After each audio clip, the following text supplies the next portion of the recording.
2ということで、動物の仲間について説明していきたいと思います。動物の分類、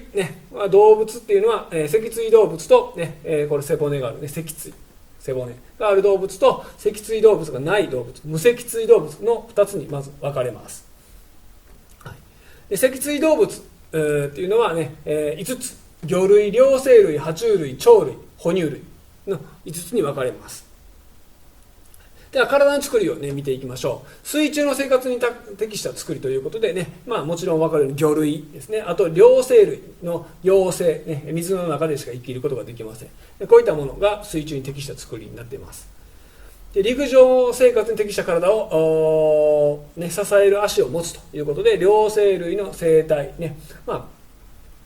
両生類の代表はカエルがあるので、オタマジャクシ、水中しか生きられますね。で水の中でも生きれますが、カエル生態、陸上で生活することができるということで、あと爬虫類、鳥類、哺乳類というふうなものが。で、体の表面を体表ですね、鱗、魚類、爬虫類ですね。で湿った皮膚、両生類。羽毛が鳥類で毛が、哺乳類ということです。呼吸の仕方、エラ呼吸、魚類両生類の幼生、小さいオタマジャクシの状態で、これはエラ呼吸です。で肺呼吸は爬虫類、鳥類、哺乳類、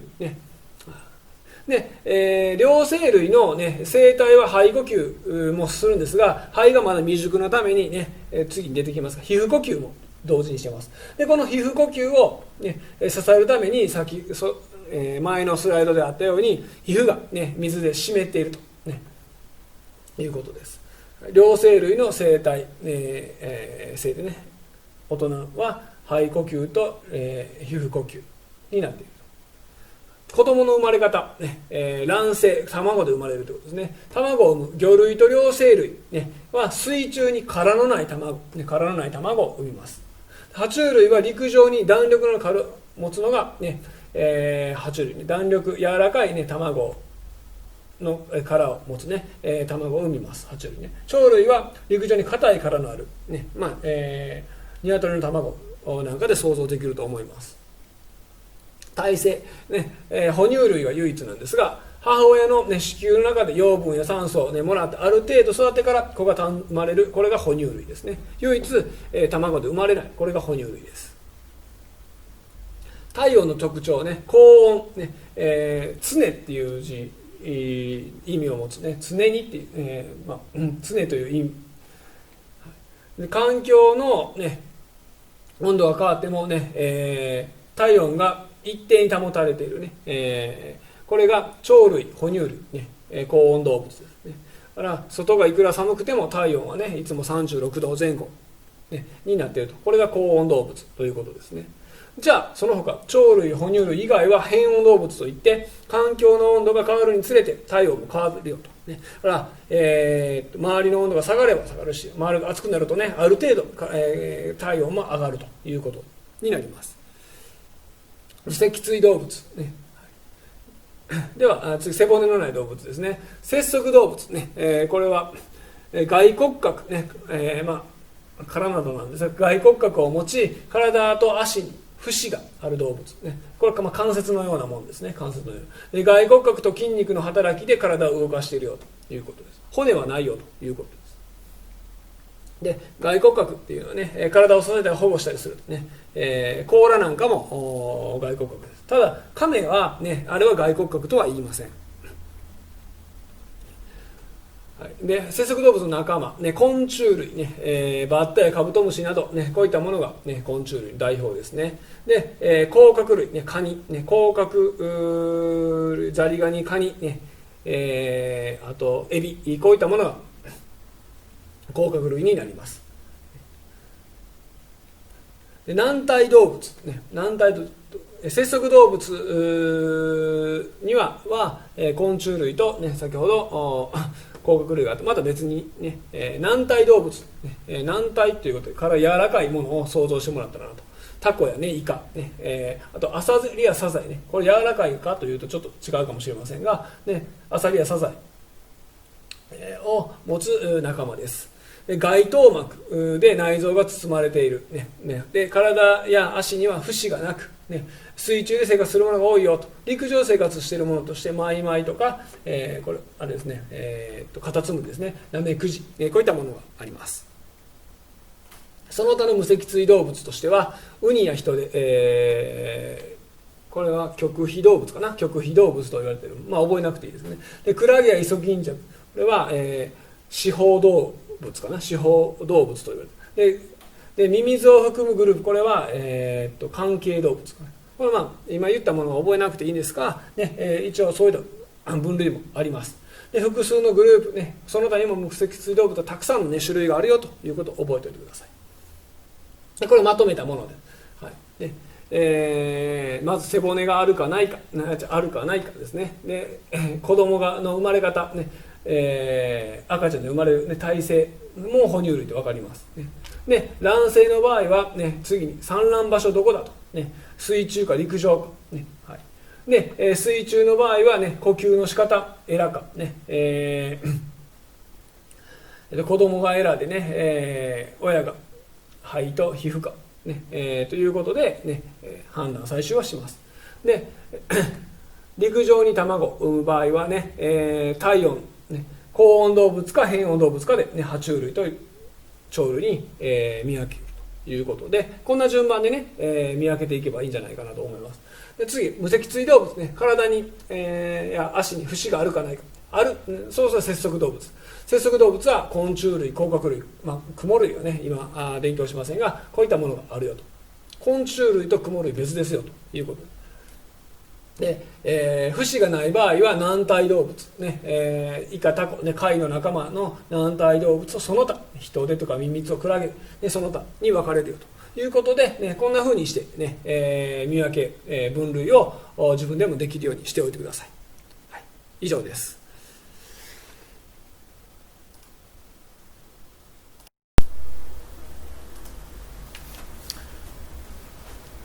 はい、次に身の回りの気体について説明していきたいと思います。で、最初は、発生した気体の集め方、気体の集め方です。水上置換法、下方置換法、上方置換法という3つあります。で一番重要なのがこの水上置換法ですが、基本的に気体っていうのは水に溶けないものであれば、この水上置換法で、集めるということになっています。水に、溶けないもしくは溶けにくいものですね。溶けないまたは溶けにくい気体に関してはもうこの水上置換法で集めようということで、覚えておいてください。次に、水に溶けてしまうので、水中では集めれない、水上置換法では集めれない、ものに関して、今度は空気より、密度が、大きい、重い、空気より重たいものっていうものは、発生した気体がどんどん下に溜まっていくので、試験管をこのようにして下方置換法、という方法で集めます。ただ、集まった量とかは分かりにくいので、水上置換法が使えないときと考えてください。でそれでは上方置換法というものの、想像がつくと思うんですが、水に溶けやすくて空気より密度が小さいとか軽い気体ですね、試験管を逆さまに向けて集めたい、ところに逆さまに向けて集めると、空気より軽いのどんどん上に上がっていく、上昇していくので、このようにして集めます。中学校で覚えなければいけない主な気体5つあります。でまず酸素、二酸化マンガンに薄い過酸化水素水、オキシドールと呼ばれているものです。これもあと水の電気分解とか酸化銀の加熱、酸化銀の加熱は2年生で出てきますが、こういったものでもできますよと。で二酸化炭素は石灰石に薄い塩酸、あと、ドライアイス自体が二酸化炭素を、固体にしたものなので、ドライアイスから二酸化炭素を取ってやったりとか、あと炭酸水を加熱する、炭酸っていうのは二酸化炭素を圧力をかけて溶かし込んでいるものなので、そこから、こんなものがあります。アンモニア、塩化アンモニウムと水酸化カルシウムを混ぜて加熱と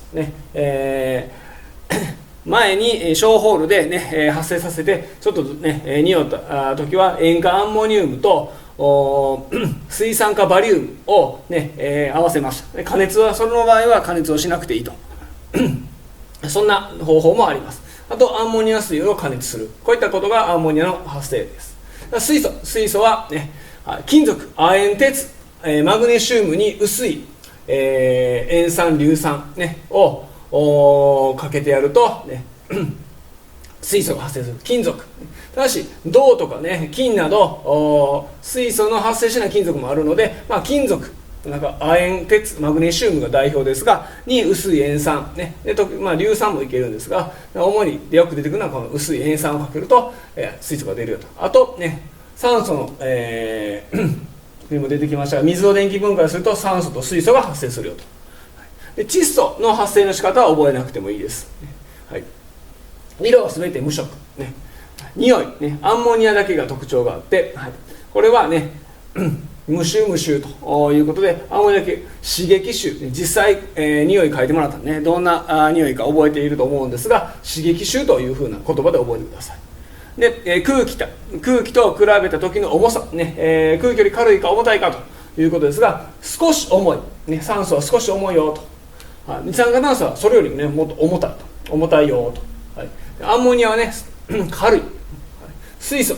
っていうのは気体の中でね、全ての物質の中で一番軽い物質だと言われているので水素は非常に軽い、ね、になります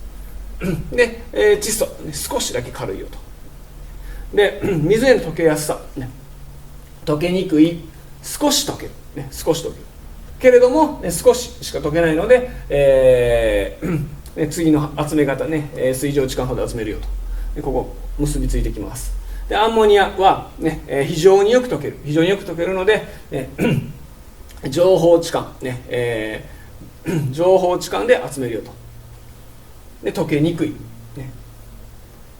で窒素は溶けにくいと。で水蒸置換法、ね、下方置換法で情報置換法、ね、で水蒸置換法、ね二酸化炭素は下方置換で集めることも、ね、あるんですが、水蒸置換法がほとんどです。でその他の性質として物を燃やす、ね、助燃性というかね、酸素がないと物を燃えることができません。二酸化炭素、ね、石灰水を白く濁る、ね、これ代表でもう石灰水できたら二酸化炭素のことを聞かれるのかなというふうに、ね、考えてもおかしくないぐらいね、石灰水を白く濁らせると。で水に溶かすと、ね、炭酸水とかがそうですが、水に溶かすと、ね、酸性を示します。 BTB 溶液が黄色になるよと、はいでアンモニアは、ね有毒、ね、で水を水に溶かすと非常に溶けると。水に溶けたらアルカリ性を示してフェノールタレン溶液が、ね、赤色になるよと。あと BTB 溶液が青色になるよということを覚えておいてください。水素、ね、物質の中で一番、ね、密度が小さい軽い物質ですよと。燃えると水ができる、だから水の元というふうに書くよと、はい、窒素空気中に 78% 含まれていると。で普通の温度では他の物質と結びつくことないね、非常に安定していて、お菓子とかのね、袋にね、窒素を詰めて、他の気体がね、入らないようにということで、使われたりもします。他の物質と結びつかないとね、非常にいい、性質を持っていると。では、以上が気体についてです。はい。